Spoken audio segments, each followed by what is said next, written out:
कार्यकर्ता अपने मूल मंत्र दिए हैं नगर निकाय चुनाव में, क्या कहेंगे? देखिए, मैं समझता हूं कि अब नगर निकाय चुनाव बिल्कुल नजदीक आ चुका है और जिस तरह से दूसरी पार्टियां धनबल की राजनीति को आगे बढ़ाएंगी, धन के दम पे लोगों की वोटों को छीनने का प्रयास करेगी, तो हम अपने कार्यकर्ताओं को तैयार कर रहे हैं कि वोटों वाला भी नोटों वालों को हरा सकता है।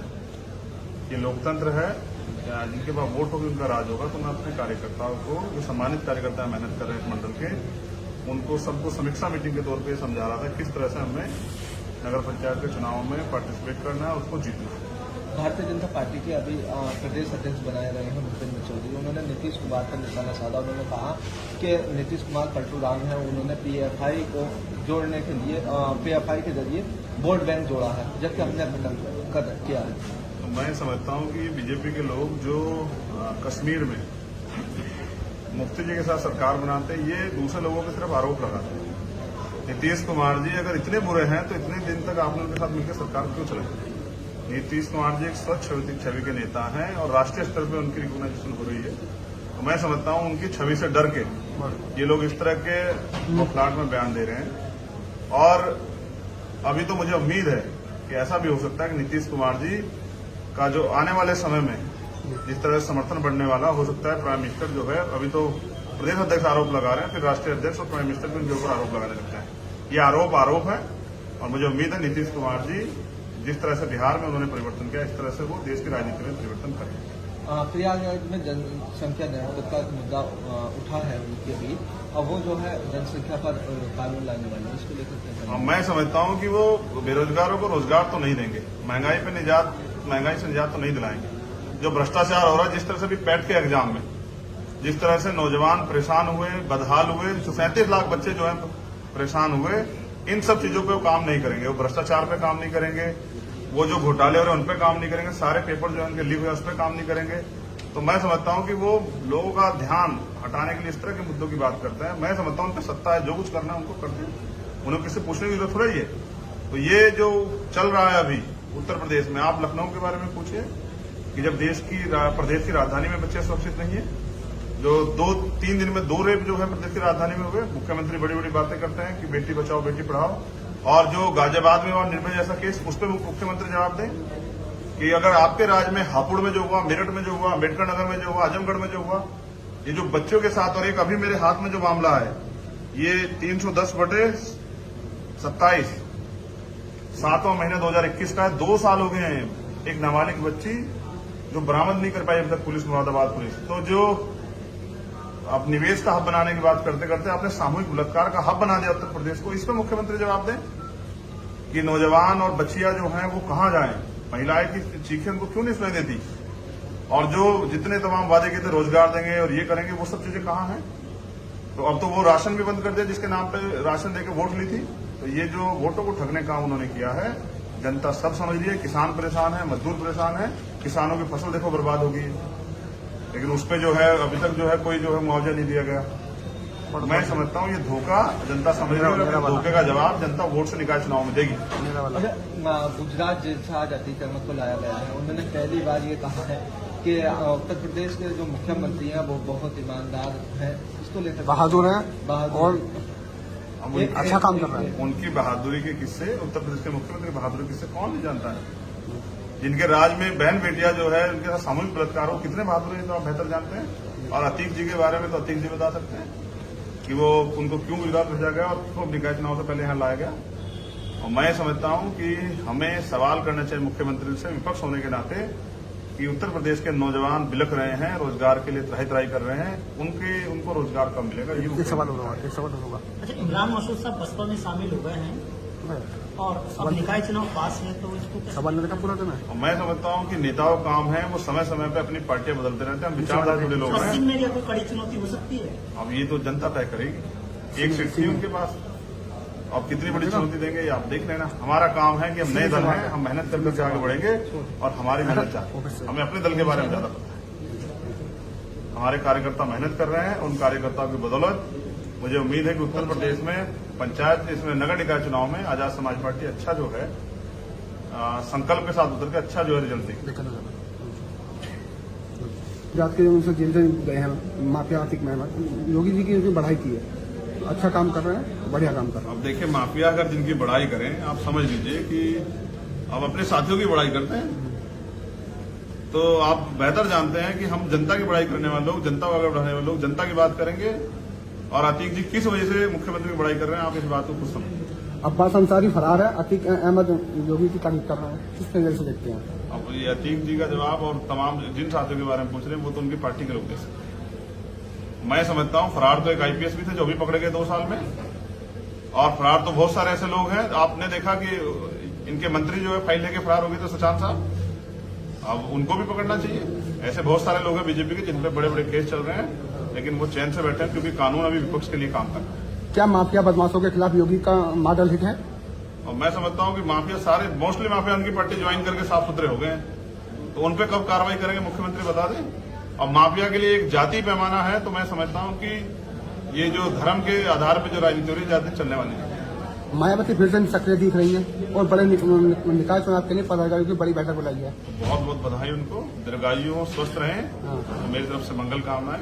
बड़ी है मेरी बुआ है, मां समान है, मैं उनका सम्मान करता हूं। मदरसों के सर्वे में हजारों संख्या में ऐसे पाए गए हैं जो बिना मानदेय चल रहे हैं, इस पर कुछ कार्रवाई की तैयारी में है सरकार? क्या देखो, मैं समझता हूं जो भी कानून विरुद्ध हो उस पर जो भी कार्रवाई सरकार करे, अगर वो उचित कार्रवाई हो तो उस पर कोई विरोध नहीं करेगा। लेकिन अगर किसी की जाति मजहब को देख के कार्रवाई की जाए तो वो गलत है, वो संविधान के प्रस्तावना के खिलाफ है। आरएसएस में प्रयागराज में हुई मीटिंग में फिर से जनसंख्या नियंत्रण को लेकर एक बैठक बुलाई है, नियंत्रण की जरूरत मतलब नियंत्रण की जरूरत बताइए। और मैं समझता हूं कि आरएसएस के प्रमुख आज कुछ बदले बदले नजर आ रहे हैं। कभी कहते हैं कि जाति और वर्ण व्यवस्था खत्म हो जाए, पुरानी बात है।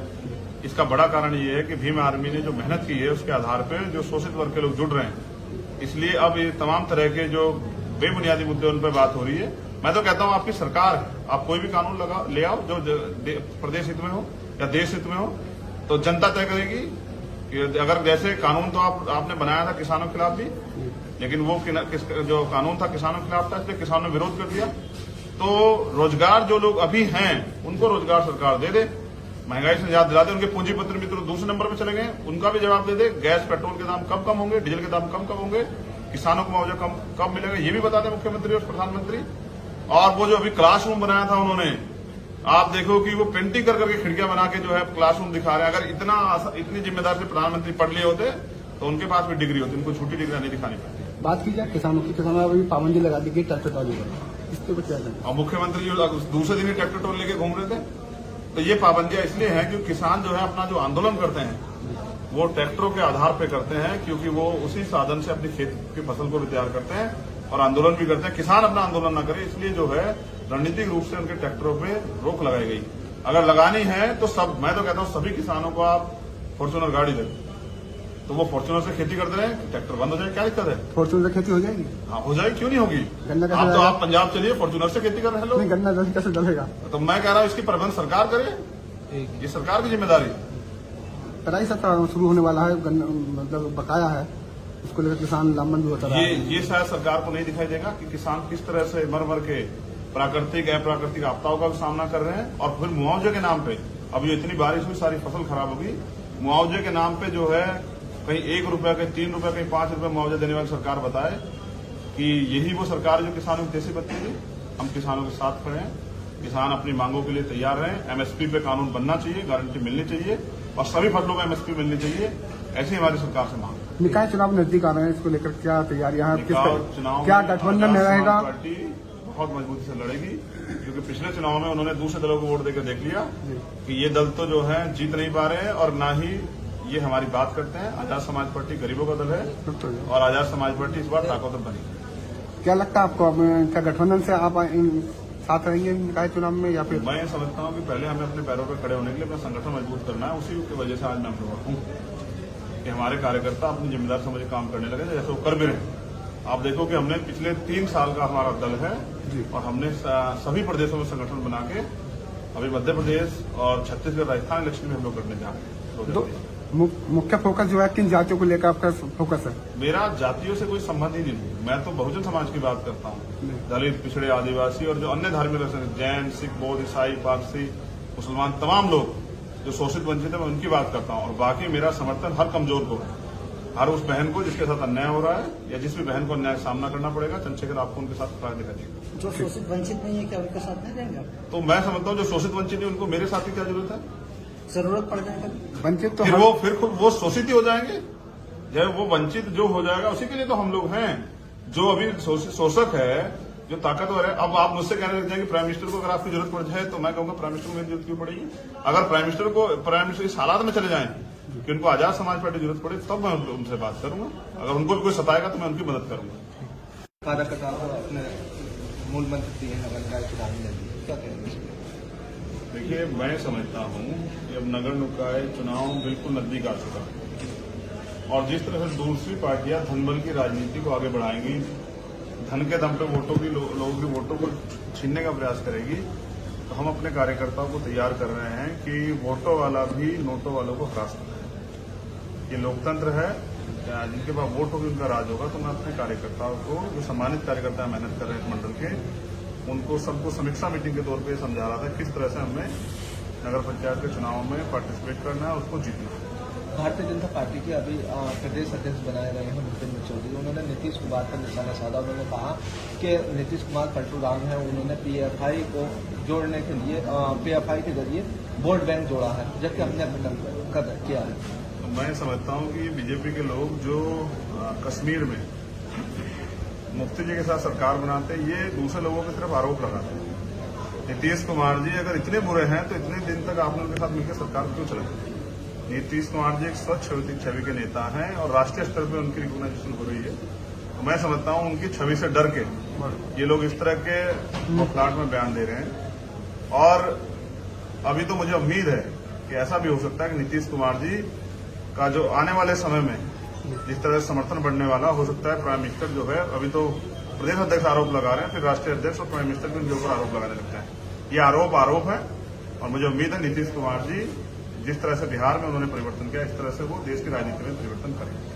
प्रयागराज में जनसंख्या न्याय का मुद्दा उठा है उनके बीच, और वो जो है जनसंख्या पर कानून लाने वाले, इसको लेकर मैं समझता हूं कि वो बेरोजगारों को रोजगार तो नहीं देंगे, महंगाई से निजात तो नहीं दिलाएंगे।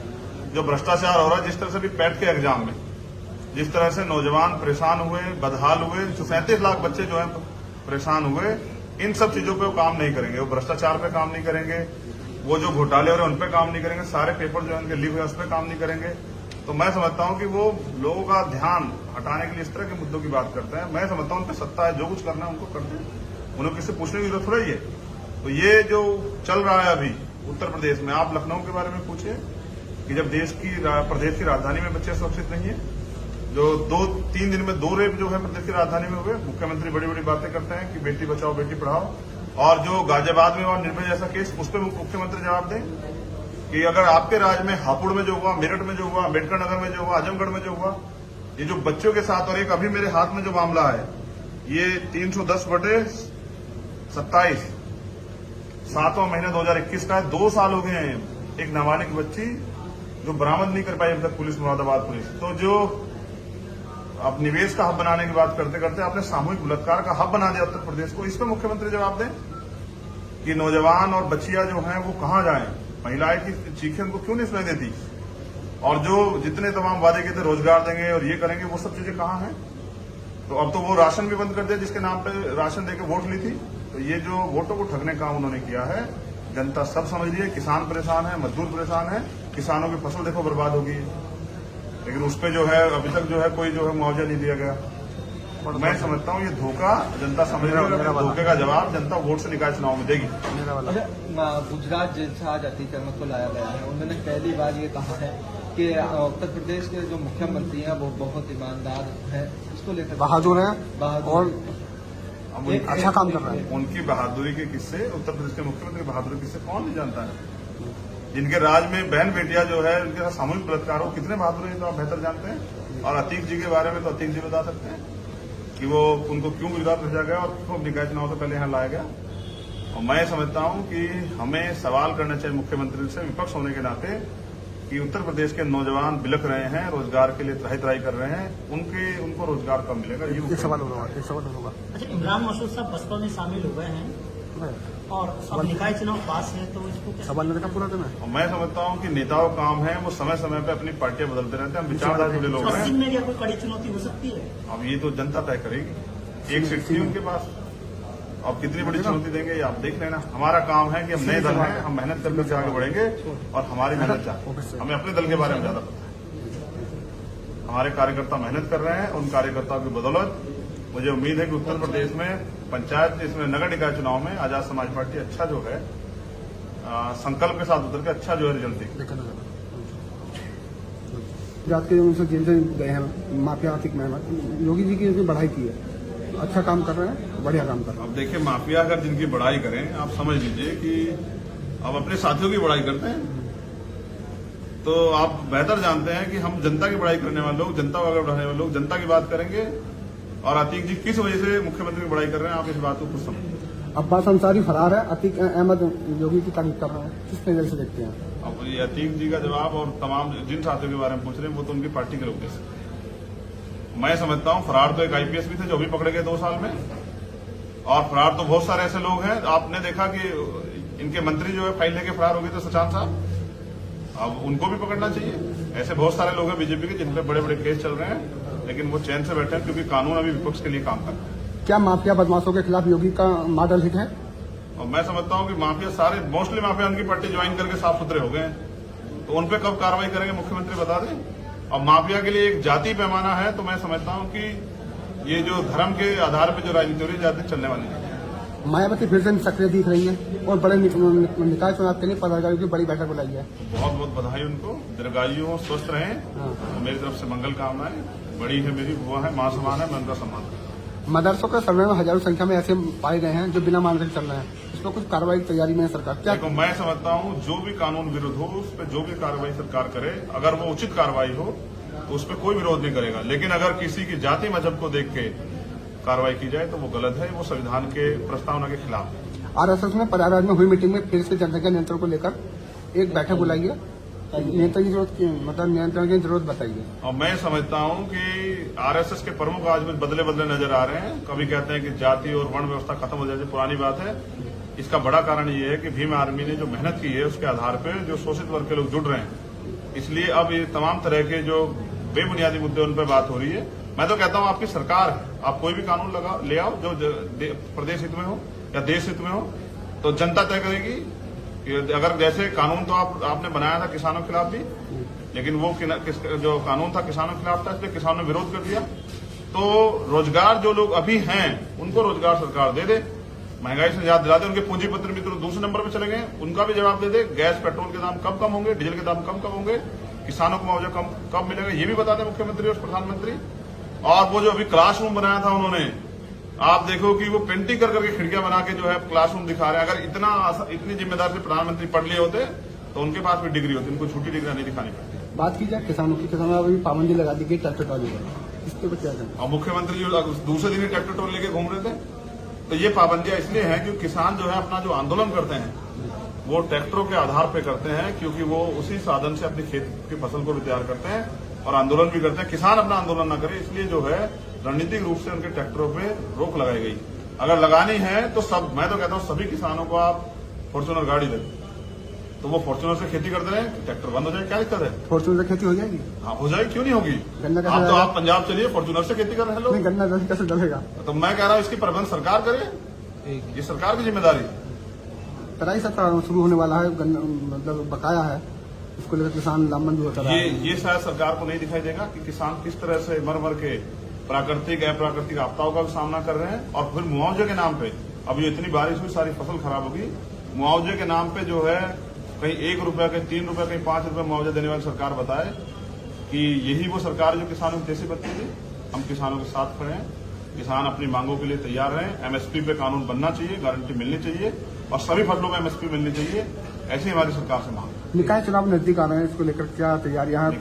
चुनाव क्या गठबंधन में रहेगा? पार्टी बहुत मजबूती से लड़ेगी, क्योंकि पिछले चुनाव में उन्होंने दूसरे दलों को वोट देकर देख लिया कि ये दल तो जो है जीत नहीं पा रहे हैं और ना ही ये हमारी बात करते हैं। आजाद समाज पार्टी गरीबों का दल है और आजाद समाज पार्टी इस बार ताकतवर बनी। क्या लगता है आपको, क्या गठबंधन से आप साथ रहेंगे निकाय चुनाव में या फिर? मैं समझता हूँ कि पहले हमें अपने पैरों पर खड़े होने के लिए अपना संगठन मजबूत करना है। उसी की वजह से आज मैं हम लोग हूँ कि हमारे कार्यकर्ता अपनी जिम्मेदार समझ काम करने लगे जैसे वो कर भी रहे। आप देखो कि हमने पिछले 3 साल का हमारा दल है और हमने सभी प्रदेशों में संगठन बना के अभी मध्य प्रदेश और छत्तीसगढ़ राजस्थान इलेक्शन में हम लोग करने जा रहे हैं।